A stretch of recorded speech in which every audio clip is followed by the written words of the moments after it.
You ever notice how you can scroll through your phone for 3 hours straight, but when it comes to that one important thing you need to do, suddenly you're too tired? Yeah, it's not about being lazy. What's really happening is way more messed up than you think. So here's the thing. Everyone tells you to just get disciplined. Just do it. Stop being lazy. But that's not what's actually going on in your head. And once you understand what's really happening, everything changes. Let's talk about what procrastination actually feels like. You have this task sitting there. Maybe it's a work project. Maybe it's studying for an exam. Maybe it's just making that one phone call you've been avoiding for weeks. And you know you need to do it. You literally know. But instead of doing it, you find yourself doing literally anything else. You clean your room. You organize your desk. You suddenly remember you need to check if that one actor from that one movie is still alive. And the weirdest part, you're not even enjoying any of it. You're just anxious the whole time because you know what you should be doing. Here's what nobody tells you. When you're procrastinating, you're not avoiding the task itself. You're avoiding how the task makes you feel. Think about it. That work project, it's not the actual typing or the work that scares you. It's the fear that it won't be good enough. That exam, it's not the studying that's hard. It's the anxiety about failing. That phone call, it's not the conversation. It's the discomfort of potential conflict or rejection.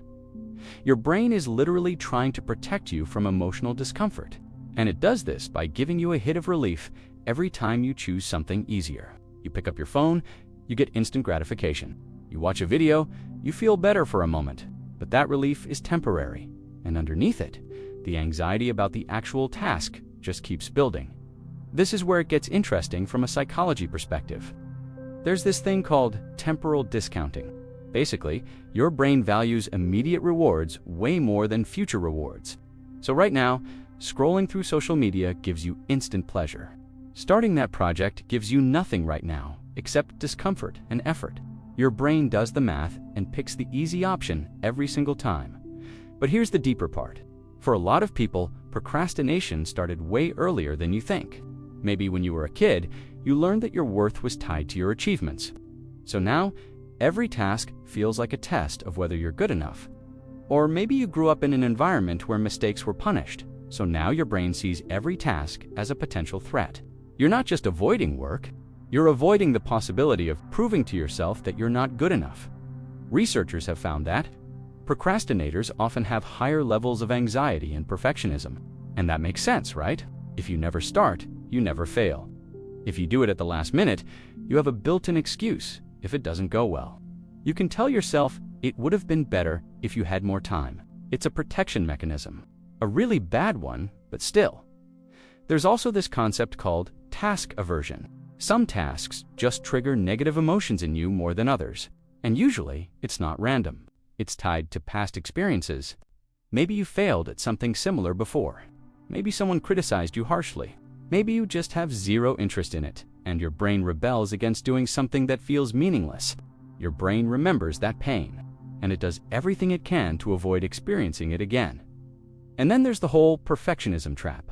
You think the task has to be done perfectly, so you don't even start because you can't see yourself doing it perfectly right now. You wait for the perfect moment, the perfect energy level, the perfect mood. But that moment never comes.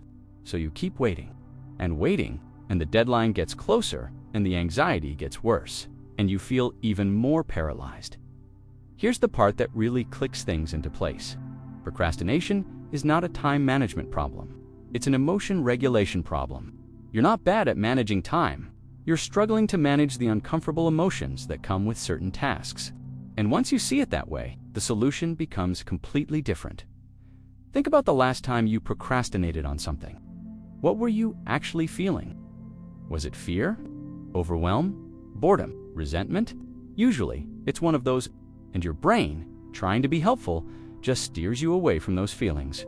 It's doing what it thinks is best for you. It just doesn't realize that avoiding the task makes everything worse in the long run. So, what do you actually do about this? First, you need to recognize what emotion you're avoiding. Next time you're procrastinating, stop for a second and ask yourself, what am I actually afraid of here? Is it failure? Judgment? Discomfort? Just naming the emotion takes away some of its power. Your brain can't trick you as easily once you know what's happening. Second, Break the task down into something so small, it's almost laughable. Don't say you're going to write the whole report. Say you're going to write one sentence. Just one. Don't say you're going to study for 3 hours. Say you're going to read 1 page. The goal is to make the task so easy that your brain can't come up with an excuse. And here's the psychology behind why this works. Once you start, even just a tiny bit, your brain shifts gears. The hardest part is always starting. Once you're in motion, it's way easier to keep going. Scientists call this the Zeigarnik effect. Your brain actually wants to complete things once you've started them. But you have to get past that initial resistance first. Third, make peace with imperfection. This is huge. You need to give yourself permission to do a bad job. Seriously? Tell yourself, I'm going to do this badly. I'm going to write a terrible first draft. I'm going to make a messy outline. Because here's the truth. A bad first attempt is infinitely better than nothing. And most of the time, once you actually start, it's not even that bad. But you'll never know until you begin. And you can't begin if you're waiting for it to be perfect. Fourth, create artificial deadlines and accountability. Your brain doesn't take your own deadlines seriously because it knows you'll just move them. But if you tell someone else you'll have it done by a certain time, suddenly it feels real. Or if you set up a consequence, like you can't watch your favorite show until you finish this one task, you're basically hacking your brain's reward system. You're giving it a reason to care about the future reward instead of just the immediate one. And here's something that really helps, but sounds too simple to work. Just sit with the discomfort for 2 minutes. Set a timer. Don't do the task. Don't distract yourself. Just sit there and feel whatever you're feeling. Boredom, anxiety, frustration, whatever it is. Let it be there. What you'll notice is that the feeling doesn't actually kill you. It's uncomfortable, sure, but it passes. And once you realize that you can survive the discomfort, it loses its control over you. You stop running from it automatically. The truth is, you're going to feel uncomfortable either way. You can feel uncomfortable while avoiding the task and dealing with guilt and anxiety. Or you can feel uncomfortable while actually doing the task and making progress. Either way, discomfort is part of the deal. You just get to choose which kind. And look, some tasks genuinely suck. You're not going to love everything you have to do, but procrastinating doesn't make them suck less. It just adds extra layers of stress and shame on top of something that already wasn't fun. You end up spending way more mental energy avoiding the thing than you would have spent just doing it. One more thing, be honest with yourself about your energy and your limits. Sometimes procrastination is your brain telling you that you're burned out, that you need rest. And if that's the case, actually rest. Don't half rest by scrolling and feeling guilty. Actually take a break, recharge, and then come back. There's a difference between strategic rest and avoidance. Learn to tell them apart. The goal isn't to never procrastinate again. That's not realistic. The goal is to understand what's happening when you do it, so you can make a different choice. You're not lazy. You're not broken. You're just human, and your brain is trying to protect you in a way that doesn't actually help. But now you know what's really going on, and that changes everything. If this clicked for you, hit subscribe for more psychology stuff that actually makes sense.